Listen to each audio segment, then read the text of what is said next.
Hello and welcome to BizWatch News in 5 minutes, where we bring you Nigeria's latest business and economic news stories. My name is Kenny Victor, and here are the top stories as the week winds down.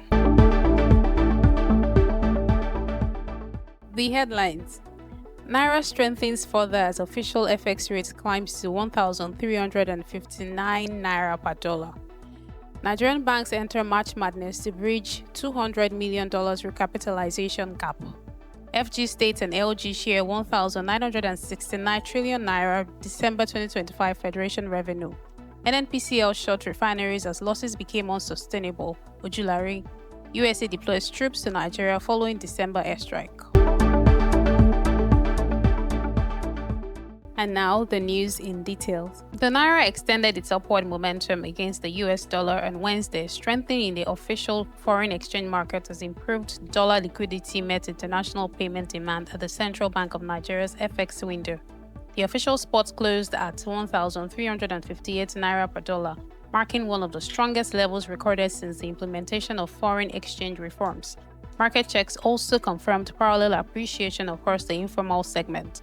Recent market assessments indicate growing expectations that the Naira could trade within the 1,300 to 1,350 Naira per dollar range during the first quarter of 2026, supported by improving macroeconomic fundamentals. As of February 3, 2026, the Nigerian banking sector has officially entered the final stretch of its recapitalization journey, with just 56 days remaining until the March 31 deadline. A new report from S&P Global Ratings reveals that while the industry has made remarkable progress, with 9 out of 10 rated banks already meeting their new capital thresholds, a collective shortfall of $200 million remains to be bridged across the sector. To date, banks have successfully raised 2.3 trillion naira, but S&P estimates the total aggregate need at 2.5 trillion naira. The March Madness atmosphere is being driven by a few remaining leaders currently in the market for their final tranches of capital. The Federation Account Allocation Committee has disbursed a total of 1.96 trillion naira as revenue accrued to the Federation account for December 2025, shared amongst the federal government, state government, and the local government councils. The allocation was approved by the January FAAC meeting, according to a communique issued on Monday by the Director of Press and Public Relations Office of the Accountant General of the Federation, Mr. Bawa Mokwa. The communique disclosed that the total distributable revenue comprised of 1.08 trillion naira in statutory revenue, 846 billion naira from value-added tax, and 38.1 billion naira from the electronic money transfer levy. The Nigerian National Petroleum Company Limited (NNPCL) has disclosed that Nigeria's state-owned refineries were shut down after internal assessments revealed that they were operating at severe losses and eroding national value. NNPCL Group Chief Executive Officer Bashir Ojulari said the decision followed a comprehensive review triggered by public outrage over years of heavy spending and weak refinery performance.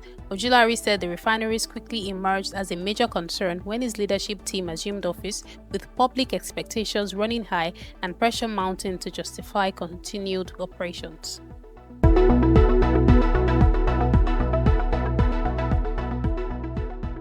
And on the global scene, the United States has deployed a small team of troops to Nigeria, marking its first acknowledged on-ground military presence in the country since airstrikes were carried out against terrorist targets on Christmas Day 2025.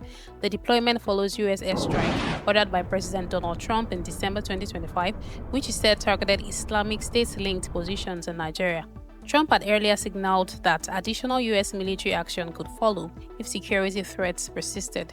Speaking during a press briefing, the head of the U.S. Africa Command, General Dagvin R.M. Anderson, said the evolving security partnership had resulted in increased collaboration between our nations, including a small U.S. team that brings some unique capabilities from the United States. And that's all we have for the week on BizWatch News in 5 minutes. Don't forget to like, share, and subscribe to stay updated with Nigeria's latest business and economic news stories. My name is Kenny Victor, and I'll see you next week.